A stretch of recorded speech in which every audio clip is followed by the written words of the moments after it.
E eu queria conversar com vocês um pouquinho, compartilhar uma palavra que o Senhor tem colocado no meu coração nos últimos dias. E eu vejo que cada vez mais essa palavra tem feito sentido nos nossos dias atuais. Eu queria conversar com vocês um pouquinho sobre essência e sobre aparência. Nós, mulheres, somos muito tentadas pela nossa aparência. E muitas vezes nós esquecemos de viver realmente a nossa essência, que é o que realmente importa. E isso não é somente nos dias de hoje, isso desde a criação, desde quando a mulher ela foi criada. Ela é tentada pela aparência. E nos dias atuais isso eu digo que se torna mais evidente porque nós vivemos em uma época em redes sociais, né, onde tudo é muito mais visível pela aparência. A aparência da família perfeita, a aparência do corpo perfeito, a aparência do que realmente é ser feliz. E muitas vezes aquela imagem de internet, de redes sociais, não é uma imagem verdadeira. Não é o que realmente se é vivido. Muitas vezes nós conseguimos disfarçar atrás de uma aparência, colocando uma maquiagem, uma roupa bonita, fazendo um penteado bonito. Mas eu gostaria que hoje seja uma tarde de reflexão para mim e para você, como está o nosso interior. Como está verdadeiramente o nosso coração. Como está a nossa essência. Você não me conhece. Talvez algumas até, quando a pastora anunciou, foram pesquisar na rede social quem é essa pastora Michele Rostirola. E ali pelas redes sociais você tem uma visão, mas daqui de todas as pessoas, a que mais me conhece é a Kelly, que está me acompanhando. E ela, você pode perguntar quem é a pastora Michele, porque ela convive comigo todos os dias. E algo que eu sempre tive no meu coração é nunca passar uma imagem do que eu não sou. Eu sempre costumo falar lá na igreja, tanto para as mulheres como nos cultos gerais, e as pessoas que andam comigo no dia a dia. Eu não tento representar alguém. É muito fácil eu vir aqui e eu poderia passar uma imagem para vocês, a imagem que eu quisesse. E se eu tivesse uma boa performance, eu conseguiria convencer vocês de quem eu sou. A mega pastora que ora 20 horas por dia, as outras 4 horas ela passa jejuando. Eu só não oro mais porque o meu dia tem 24 horas. Eu nunca altero a voz. Brigar com os filhos? Não. Eu nunca fico triste, eu nunca desanimo. Eu poderia passar essa imagem para vocês do que eu quisesse. Se você não me conhece, você não está comigo no meu dia a dia. Mas eu iria passar para vocês uma aparência de quem eu sou. E não a verdadeira essência. E é isso que nós temos que nos preocupar. Hoje eu estou aqui, nesse exato momento à tarde. Mas eu não sei o que vai acontecer comigo quando eu sair daqui. Muitas coisas podem acontecer. Com você é a mesma coisa. Nós não sabemos quantos dias nós temos de vida, o que pode nos acontecer. E o que vai importar quando nós não estivermos mais aqui na terra, é o legado que nós vamos deixar, a nossa essência.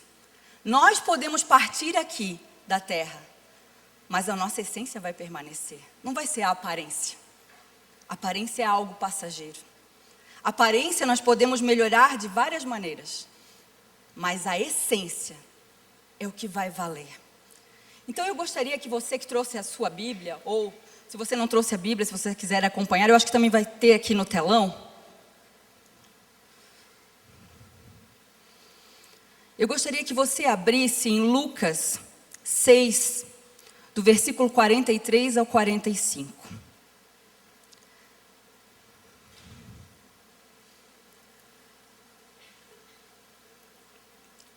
Nenhuma árvore boa dá fruto ruim. Nenhuma árvore ruim dá fruto bom. Toda árvore é reconhecida por seus frutos.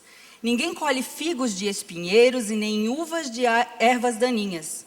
O homem bom tira coisas boas do bom tesouro que está no seu coração. E o homem mau tira coisas más do mal que está em seu coração. Porque a sua boca fala do que está cheio o seu coração. Isso é fato. Você nunca vai ver uma macieira dando banana, uma bananeira dando figo. Cada árvore vai produzir segundo a sua espécie. Mas o que isso tem a ver com a minha vida, pastora? A pastora veio aqui para me dar uma aula de botânica? De agro? Não.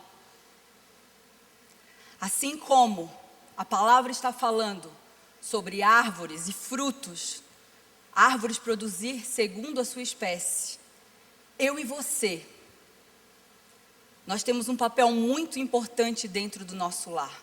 Aqui eu sei que tem mulheres que são casadas, mulheres que têm filhos, mulheres que são solteiras, não importa. Mas todas nós aqui somos mulheres. E como mulheres, Deus nos fez com um propósito. E esse propósito, talvez, na correria do dia a dia, nós temos esquecidos. Nós fomos feitas com o papel de ser auxiliadoras. Nós temos um papel muito importante de edificar o nosso lar, de ser coluna do nosso lar. Quais palavras nós temos semeado na nossa casa? Nas pessoas que nos rodeiam? A boca fala do que o coração está cheio. Você tem lançado sementes com as suas palavras de bênção ou de maldição? E eu não digo só na vida de outras pessoas, e na sua própria vida. O que você tem semeado e o que você tem acreditado? Como eu falei, eu podia vir aqui representar a super pastora, a super mãe, a super esposa. E eu gostaria no decorrer dessa mensagem de compartilhar algumas coisas do meu testemunho para que você entenda que eu sou uma mulher igual a você, feita de carne, de osso, que chora, que tem dificuldades, que tem desafios, porque eu costumo dizer que eu não tenho problemas, eu tenho desafios. Todos os dias eu acordo para uma nova aventura com o meu pai. Só que está tudo certo, porque independente de eu saber como vai ser esse desafio, meu pai me segura pelas mãos e eu sei que eu vou conseguir, porque ele está comigo. E é isso que vai fazer a diferença. Para você entender um pouquinho, eu tenho 40 anos de idade. E desde o meu nascimento, eu nasci de 8 meses, e eu fui desenganada no dia do meu nascimento pelos médicos. Eu nasci com uma série de problemas de saúde, e o médico disse para minha mãe já se conformar que eu não duraria muitos dias. E foram muitas lutas durante toda a minha infância, muitas idas e vindas a hospitais.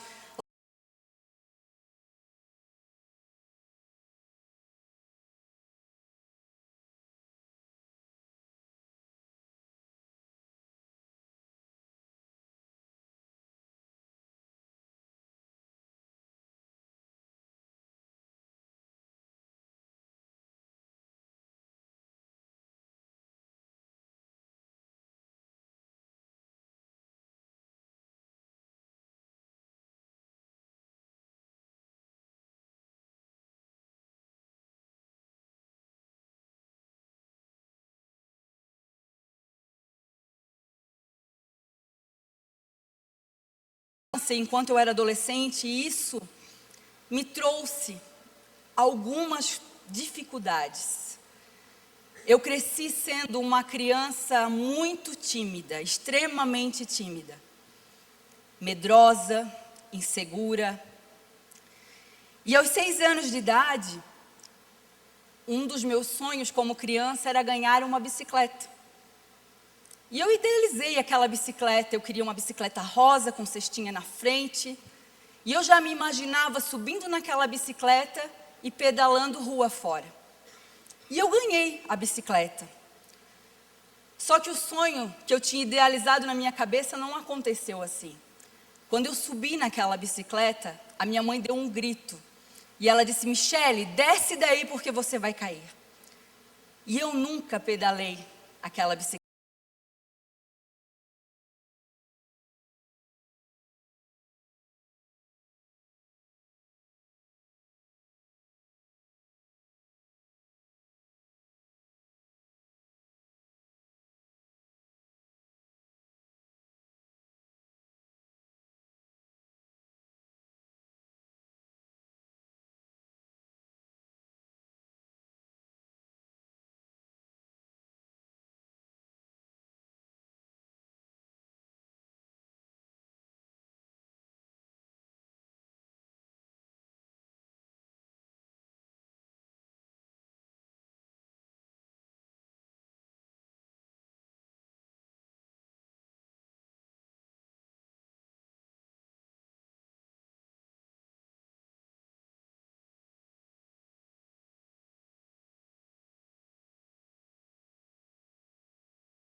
De Freitas, que era o meu sobrenome do meu pai biológico, mas eu assinava Michele Pinheiro, que era o nome do meu padrasto.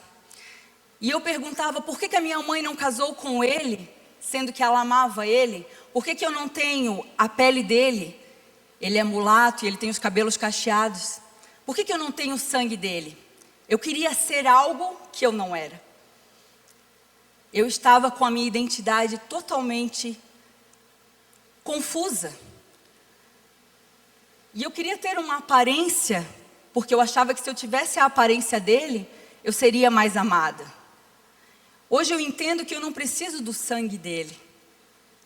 Ele nunca deixou de me amar, ele sempre me amou como filha realmente, mas era algo que estava mal resolvido em mim. E aí eu fui me tornando uma adolescente, cheia de traumas, cada vez mais tímida, com mais dificuldades.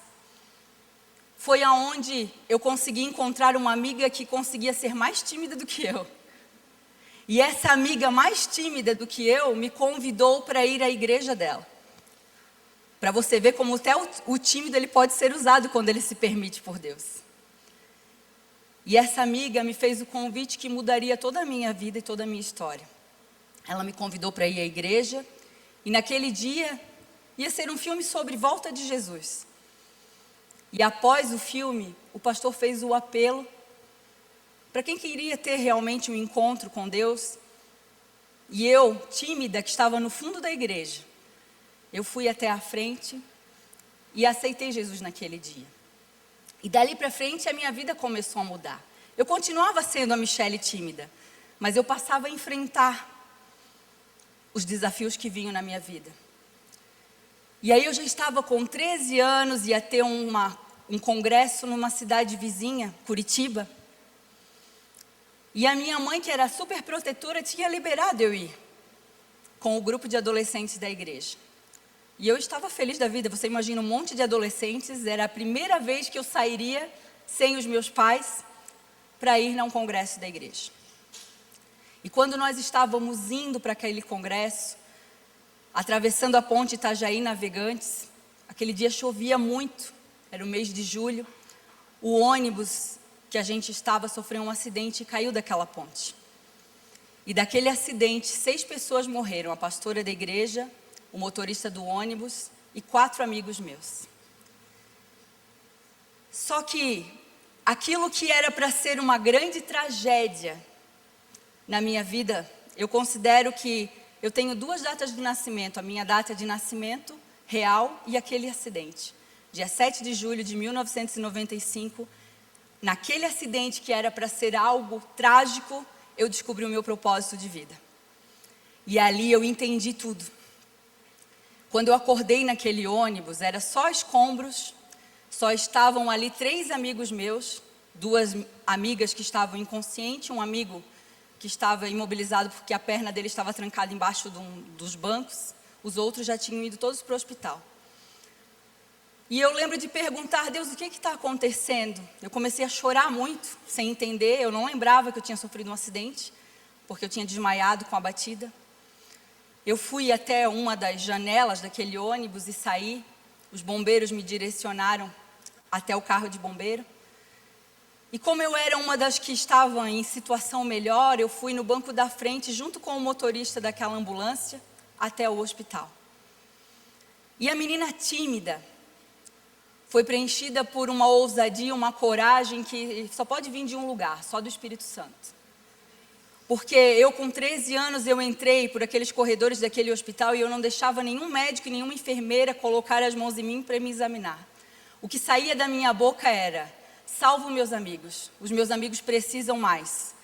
E eu saía empurrando maca, empurrando cadeira de roda, e enquanto todos eles não foram examinados, reconhecidos, eu não parei quieta naquele hospital. E aí eles vinham, não, agora você precisa ser examinado. E eu dizia, não, mais um pouquinho, mais um pouquinho. E eu lembro que eu olhava para cada um deles, eu sabia que eu conhecia, mas eu não conseguia falar o nome. Demorava até eu processar quem era cada um deles, porque eles estavam irreconhecíveis, de tão inchados, de tão ensanguentados. E você imagina para uma menina de 13 anos ver aquilo ali, era um cenário de guerra. Era muito forte. Por isso que eu digo que só podia vir aquela ousadia de um lugar sendo de Deus, porque ao mesmo tempo que eu fui muito humana, eu fui muito fria em conseguir processar tudo aquilo e conseguir ajudar. E a minha mãe na época, ela trabalhava no hospital, mas ela estava de férias.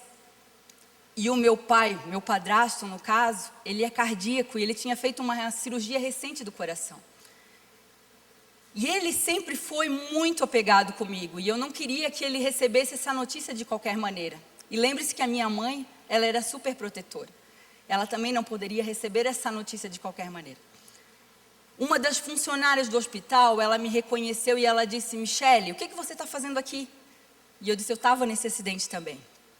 E ela falou, então eu preciso que você ligue agora, eu vou ligar agora para sua mãe e eu vou dizer que você estava no acidente, que eu estou aqui com você. Eu disse, não, você não vai fazer isso. A minha mãe, ela não pode receber essa notícia de qualquer maneira.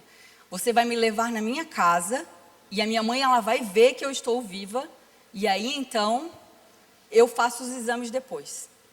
E ela não aceitou de primeiro momento e eu insisti e ela disse, tudo bem então, eu vou te levar para casa. Entenda que aquela funcionária, ela fez algo que ela não poderia fazer. Eu saí daquele hospital como se eu não tivesse dado entrada. Eu não recebi nenhum exame, nenhum diagnóstico, nenhum parecer. Eu simplesmente entrei e saí como se ninguém tivesse me visto. E ela fez um teste comigo. Ela disse, o carro está no estacionamento e você vai ter que caminhar até o estacionamento, até para ver se eu ia aguentar. Eu fui caminhando até aquele estacionamento e cada passo que eu dava eu dizia, Espírito Santo, vem comigo, porque eu já fui sentindo o meu corpo fraquejar. Eu já estava muitas horas sem comer, com todo aquele trauma emocional. E eu não sabia, mas eu já estava perdendo sangue também. Chegamos até o carro, o desafio ainda continuava. Porque eu morava num prédio e esse prédio ele não tinha elevador. Ele era de 3 andares e tinha que subir todos os lances de escada. E eu fui, mais uma vez, subindo cada degrau daquele apartamento até chegar no nosso apartamento e os meus pais abrirem a porta. Quando eles abriram a porta, eu disse: pai, mãe, eu estou viva. E aí eu sentei no sofá que tinha ali na sala, mas dali eu não consegui mais me levantar sozinha. Os bombeiros tiveram que vir e me levar para o hospital. E ali começou grandes desafios na minha vida. Eu fiquei por longos dias internada. Mesmo entendendo que Deus tinha um propósito na minha vida, eu não entendia como aconteceria. Muitas vezes nós temos promessas nas nossas vidas e nós queremos viver as promessas. Hoje, olhar para a minha vida, pastora, meu marido tem um livro que é conhecido nacionalmente, somos pastores de uma grande igreja, mas ninguém sabe o processo e as circunstâncias que nos levaram a chegar até o cumprimento da promessa. E muitas vezes, se eu e você soubéssemos, a gente não aguentaria. Mas aguenta firme as circunstâncias que você está passando, os desafios que você está passando, porque lá na frente, tudo vai valer a pena. Ali começaram muitos e muitos diagnósticos, inclusive de que eu nunca poderia ser mãe. Aos 13 anos eu ouvi de um dos médicos que foi me examinar que devido a todo o trauma que eu tinha sofrido no acidente, eu não poderia ser mãe. E por mais que eu tinha 13 anos, não tinha namorado, nem pensava em casar, toda menina sonha um dia ser mãe. E esse era um dos meus sonhos. E eu lembro de falar para Deus do meu jeitinho: eu vou ser mãe. Independente do que esse médico me falou, eu vou ser mãe. E eu tinha isso muito claro dentro de mim, que ou eu ia ser mãe biologicamente, ou eu ia adotar, mas eu ia ser mãe. Isso era claro dentro de mim. Os anos se passaram, eu conheci o Júnior, nós viemos a namorar e eu nunca escondi esse diagnóstico dele. Eu fiquei muito famosa na cidade por causa do acidente. No meio das igrejas, todo mundo falava dos sobreviventes do acidente. Então eu era uma dessas sobreviventes. E ele sabia do acidente, mas não sabia desse diagnóstico. E eu falei para ele que eu tinha recebido esse diagnóstico de que eu não poderia ser mãe. E quando você está apaixonado, você não está nem aí se você tem um diagnóstico de vai ser pai ou não, né? Amém. E nós tínhamos fé. E com 8 meses de casado, eu já estava tomando o anticoncepcional. Logo que eu casei, eu comecei. Mas eu tive muitos problemas com o anticoncepcional. E o médico achou melhor suspender o uso, porque eu tinha tendência a ter trombose. Então ele disse: é melhor você suspender o uso do anticoncepcional e se prevenir de outra maneira. E com 8 meses, eu comecei a enjoar. E eu vi que algo estava diferente. E então eu fui fazer o exame de gravidez e eu estava grávida. E aí começou o meu primeiro milagre, vamos dizer assim, que foi o João Pedro. Deus já começou a liberar muitas palavras de quem o meu filho seria. Eu nem sabia que era um menino. E Deus deu o nome para o meu marido em sonho. E começou a liberar várias palavras de quem o João Pedro seria. Dentro de uma gravidez, foi uma gravidez tranquila, apesar de eu ter inchado muito. Eu passei de 60 quilos para praticamente 100 quilos, eu engordei muito.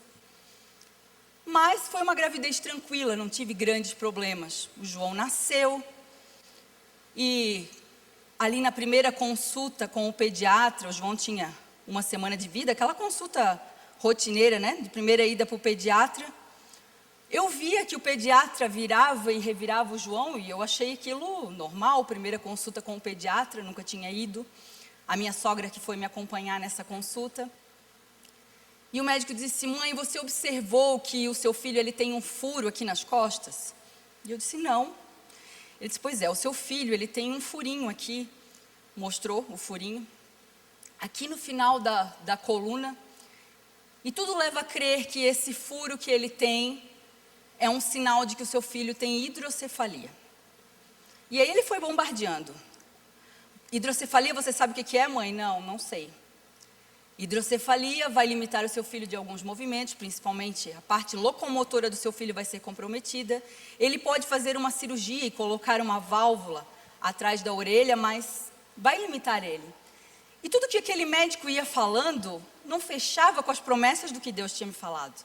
Entenda que se o meu filho tivesse hidrocefalia ou não tivesse hidrocefalia, isso não mudaria o amor que eu sinto por ele. Jamais. O mesmo amor eu teria pelo meu filho. Mas não fechava com as promessas do que Deus tinha falado para nós. E eu decidi crer no que Deus tinha determinado na vida do meu filho e não nos diagnósticos que mostravam. Era visível, o médico não estava fazendo nada de errado. Realmente o meu filho tinha aquele furo na coluna. Todas as circunstâncias e o cenário dizia que o meu filho tinha hidrocefalia. E foram dias esperando o tal exame que diria se realmente o João Pedro tinha hidrocefalia ou não. E chegou o dia e o meu filho nunca teve hidrocefalia. Ou se teve, Deus curou. O exame não mostrou hidrocefalia. Mas entenda que esse furo ficou anos nas costas do meu filho, para me mostrar que Deus, Ele é Deus e Ele faz do jeito que Ele quer e da maneira que Ele quer. E a gente estava vivendo, vamos dizer assim, o sonho do conto de fadas. Nós tínhamos um filho que a mãe estéril tinha gerado, nós tínhamos comprado uma linda casa, estávamos prestes a fazer a mudança, todos os dois com empregos maravilhosos, ganhando super bem. Nós estávamos muito bem na igreja, nós liderávamos o ministério de jovens na nossa igreja, estávamos vivendo o nosso felizes para sempre, tínhamos um carro, uma moto, nada nos faltava. E um domingo, à tarde, nós fomos dormir depois do almoço, aquele soninho da tarde, para nos arrumar para ir para o culto à noite.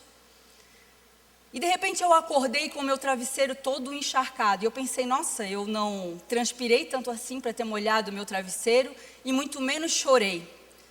Só que quando eu olhei para aquele travesseiro, não era suor e não eram lágrimas, era sangue. O meu travesseiro estava todo ensanguentado. E eu percebi que estava saindo aquele sangue do meu nariz. Naquela noite, meu marido foi para o culto sozinho e disse, quando eu voltar, a gente vai observar se esse sangue não parar, nós vamos até o pronto-socorro. Ele foi para o culto, e eu não estava entendendo nada, porque o meu sangue não cessava do nariz. E eu amamentava o João. E quem amamentou aqui sabe que quando a gente amamenta, a gente sente muita sede. O João estava na cama comigo no quarto, eu fui até a cozinha beber água. E quando eu estava levantando aquele copo com água na cozinha, eu escutei nitidamente uma voz falando assim, essa doença não é para tua morte, mas é para a minha glória. Eu pensei, não, estou ouvindo coisa. Voltei para o quarto, fiquei ali um pouquinho com o João, e logo eu senti sede novamente e voltei para a cozinha. E mais uma vez eu ouvi aquela voz, essa doença não é para a tua morte, mas é para a minha glória. Eu pensei, eu já devo estar delirando, é muito sangue que eu estou perdendo, eu estou muito fraca, eu estou ouvindo coisas. O Júnior voltou do culto, e aquela madrugada foi uma madrugada terrível, de idas e vindas, para vários pronto-socorros, e cada vez que eu ia para o pronto-socorro era um diagnóstico diferente. Ah, sua pressão subiu, um vaso no seu nariz rompeu. Foram vários diagnósticos, até que o último, um dos médicos disse assim, olha, a gente não tem mais o que fazer, o sangue não para. Amanhã no primeiro horário vocês procurem um otorrino, porque ele vai ter um aparelho próprio para isso, e ele vai cauterizar essa veia do nariz dela e vai cessar esse sangue e tudo certo, ela vai voltar para casa e vida normal. E nós criamos essa expectativa que no dia seguinte era isso que ia acontecer. Nós marcamos a consulta, chegamos no consultório do otorrino e cada vez que ele entrava com aquele aparelho no meu nariz, mais sangue jorrava. E ele tentou por 3 vezes. Na terceira ele olhou bem nos meus olhos e disse assim, ó, eu estou ligando agora para uma amiga minha que é hematologista e ela vai te receber e vai te internar agora. O teu caso não tem a ver com um vaso, mas o teu caso é no sangue. E essa hematologista ela vai te dar toda a assistência necessária. E ali naquele momento um leão se levantou dentro de mim E eu disse assim, não, doutor, o doutor não está entendendo. Eu falei aqui no começo dessa consulta que eu tinha um filho de 6 meses e que ele mama exclusivamente no peito. Ou seja, ele depende exclusivamente de mim. E eu não vou para o hospital nenhum. Eu estou voltando para casa agora porque o meu filho depende de mim. E ele olhou para mim nos meus olhos e disse assim, você que sabe, a decisão é sua. Se você quer devolver para o seu filho uma mãe viva ou uma mãe morta. E quando ele falou aquilo, foi um choque muito grande para mim. Eu comecei a chorar, mas eu vi naquele momento que eu não tinha o controle nem da minha vida, muito menos da vida do meu filho. Quantas vezes eu e você, mulher, nós achamos que nós é que damos conta do nosso marido, nós que damos conta dos nossos filhos, que só nós conseguimos tudo. E muitas vezes nós mesmos nos anulamos, nós nos esquecemos de quem nós somos, para viver a vida do outro. Às vezes até a gente negligencia a nossa vida com Deus, porque achamos que fazendo pelo outro, servindo o outro, nós estamos fazendo grande coisa. Quantas vezes, estou falando por mim, você saiu da sua casa para comprar algo para você? Uma coisa boba, eu tenho que sair para comprar uma calça para mim. E você foi na loja e você viu, isso aqui vai ficar tão lindo no meu filho, nossa, essa camiseta no meu marido. E aí você vai, faz as compras, chega em casa, eu saí para quê? Eu saí para comprar uma calça para mim. E aí a calça que você foi comprar para você, você deixou de comprar.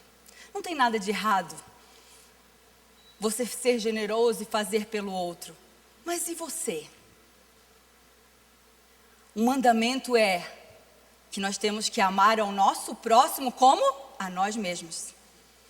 Se eu não estou me amando, algo está errado no cumprimento disso. E aí eu fui às pressas para aquele hospital, eu fui internada, a tal hematologista me recebeu. E eu sabia que seria algo muito difícil que eu passaria naqueles dias.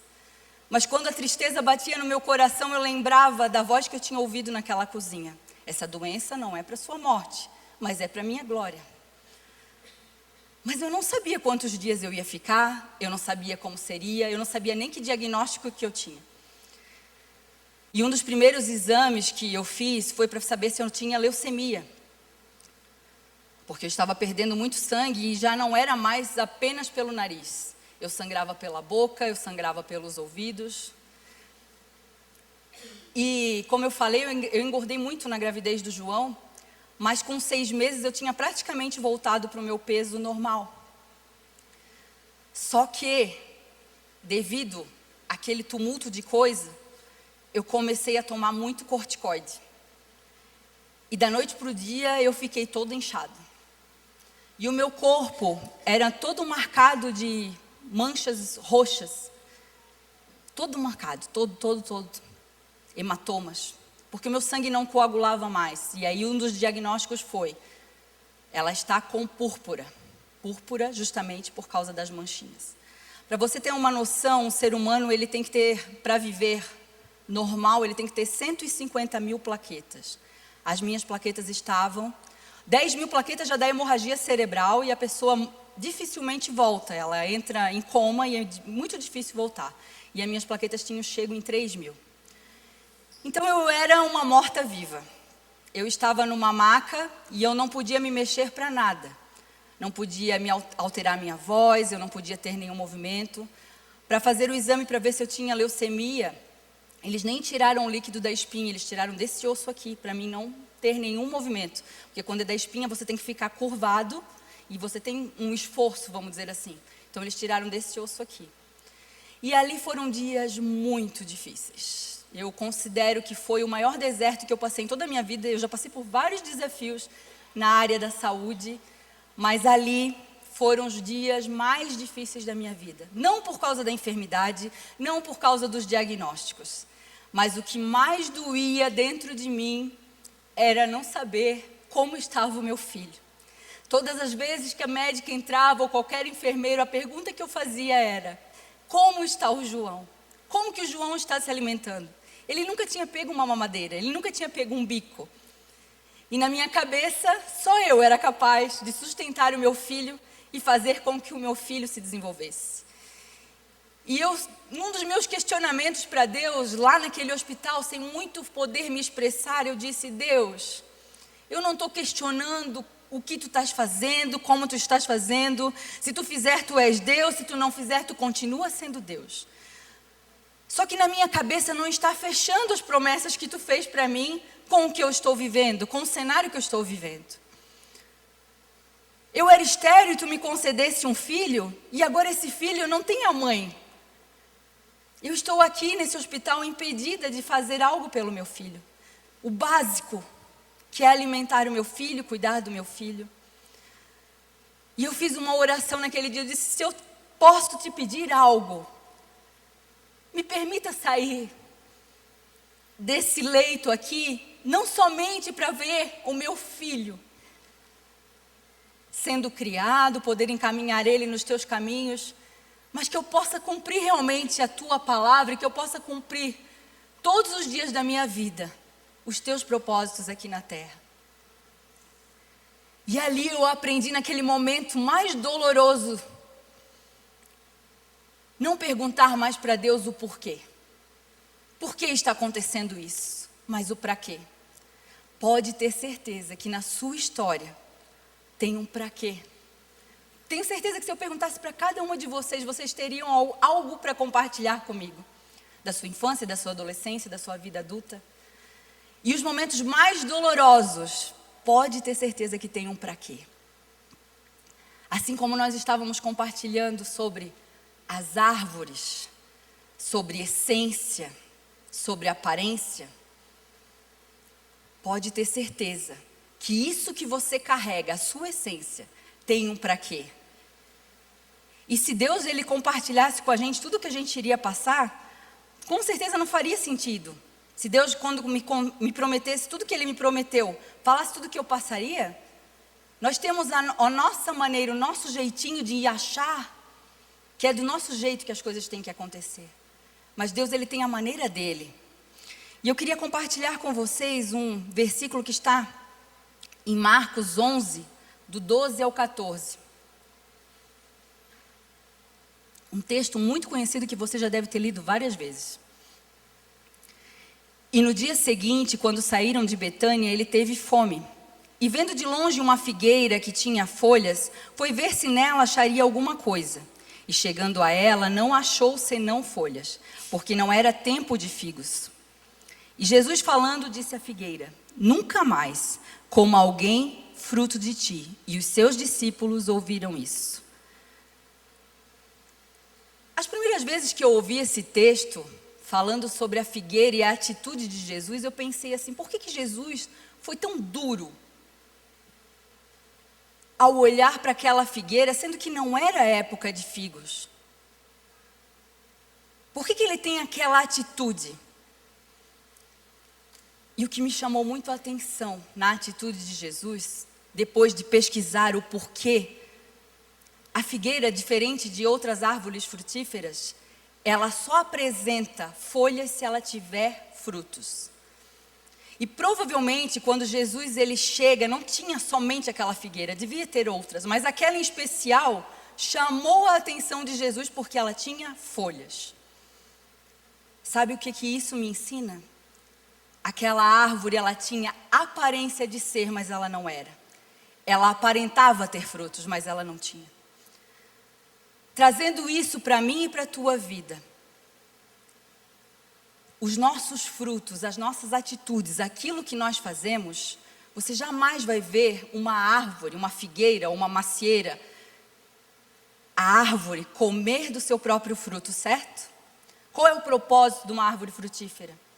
É ela oferecer os frutos para alimentar outras vidas. A minha essência, a minha história, ela não é sobre mim, mas é sobre Deus e as pessoas. Então aquilo que eu vivo, a minha essência, é para alimentar outras vidas. E naquele momento mais doloroso ali da minha vida, que eu estava separada do meu filho, a palavra que o Senhor tinha me falado que aquela enfermidade, ela não era para minha morte, mas era para a glória de Deus, fez todo sentido. Eu entendi que eu precisava passar por tudo aquilo ali, para que hoje eu estivesse aqui, compartilhando com vocês, que mesmo sendo pastora de uma grande igreja, eu passo por desafios assim como você. Mas eu escolhi passar por esses desafios todos os dias que batem à minha porta, crendo naquele que me prometeu que eu posso todas as coisas. Tem enfermidades que eu enfrento desde o meu nascimento e outros que foram desenvolvidos depois do acidente e que eu não fui curada. E talvez eu não seja curada até o dia que eu partir ou o dia que Jesus voltar, mas eu entendi que Ele continua sendo Deus. Se Ele quiser me curar, Ele vai me curar. Se Ele não quiser me curar, eu vou viver apesar das minhas dificuldades. Como eu falei para você, eu sou tímida, eu não deixei de ser tímida. Eu continuo sendo tímida. Mas hoje, quando eu recebo um convite, como foi o da pastora Manuela, que me convidou para estar aqui, eu primeiro digo sim para todos os convites que eu recebo. A não ser que eu não possa, que aquele dia tenha algo. Mas eu primeiro digo sim, e depois eu lido com o processo. Depois eu fico pensando, não, eu vou dizer para a pastora Manuela que eu não posso, que está chovendo muito aqui em Santa Catarina, que a minha vida está muito corrida, porque o tímido ele é assim, né? Ele já se imagina subindo aqui, ó, tropeçando e sair rolando no meio da igreja e todo mundo rindo dele. Então, se você que é tímido, fica a dica. Primeiro diga sim, depois lide com o processo. Eu não deixei de ser tímida. Deus não mudou isso em mim. E esse era um dos meus questionamentos. Eu dizia, poxa Deus, por que tu não me faz alguém bem dinâmica, igual a Camila Barros, que chega, fala com facilidade, ou igual a pastora tal, ou a comunicadora tal, a blogueira tal, enfim. Eu tentava me comparar com outras pessoas que tinham facilidade. E sabe o que Deus me respondeu? Que Ele não vai mudar o meu jeito. Ele vai me usar apesar do meu jeito. Porque não é sobre mim, é sobre quem age em mim. E isso Ele começou a ministrar muito dentro do meu coração, e a partir disso surgiu o nosso ministério de mulheres lá da igreja, que é Autênticas. Eu entendi que eu tenho que ser autêntica do jeito que eu sou, mostrando a essência dEle, e não vivendo uma aparência. Entenda que Deus, Ele não nos criou em série, Ele não nos fez robozinho. Agora vai todo mundo para um lado, agora vai todo mundo para o outro, todo mundo vai levantar a mão, não. E Deus, Ele tem uma maneira muito peculiar de ministrar na minha vida. Às vezes até meio que uma pedagogia meio que dolorosa. Um dos nossos primeiros cultos, depois que começou o nome Autênticas, acho que foi o primeiro culto, era até o culto de lançamento do Ministério Autênticas, ia ser a alegria de ser autêntica. E aí, quando eu pensei em convidar alguém para ministrar naquele culto, eu convidei a Pati do Lucinho, não sei se vocês conhecem o pastor Lucinho Barreto. A Pati é muito minha amiga, e ela é muito autêntica. E eu disse, não, tem que ser a Pati para ministrar nesse culto. Ela aceitou o convite, tudo certo, passagem comprada, tudo certo. Todos os cartazes e divulgação. E o nosso culto de mulheres, a nossa celebração é na segunda-feira à noite. Então, no domingo à noite, no culto, eu comecei a receber um monte de mensagem de áudio da Pati. E como eu estava no culto, eu não quis ouvir. Eu pensei, depois que terminar o culto, eu escuto e respondo. Acabou o culto, eu fui ouvir e ela disse, Mi, não vai dar para mim estar aí com vocês amanhã. Estava começando a pandemia e os aeroportos estavam fechando. E ela disse, o Lucinho acha mais prudente eu ficar. Porque vai que fecha o aeroporto e eu não consigo voltar para casa. Então tu vai me perdoar, mas eu não vou poder estar na celebração. Eu entendi, por mais que eu fiquei triste naquele momento, mas eu entendi a colocação dela e realmente era prudente naquele momento. Só que aí eu pensei, e agora?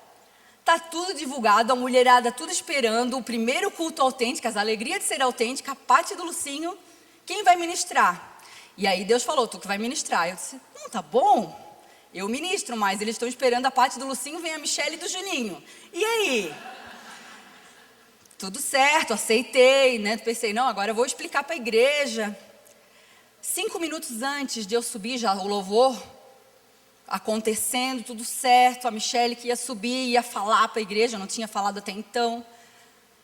E eu pedi para uma das nossas pastoras orar por mim, para mim subir.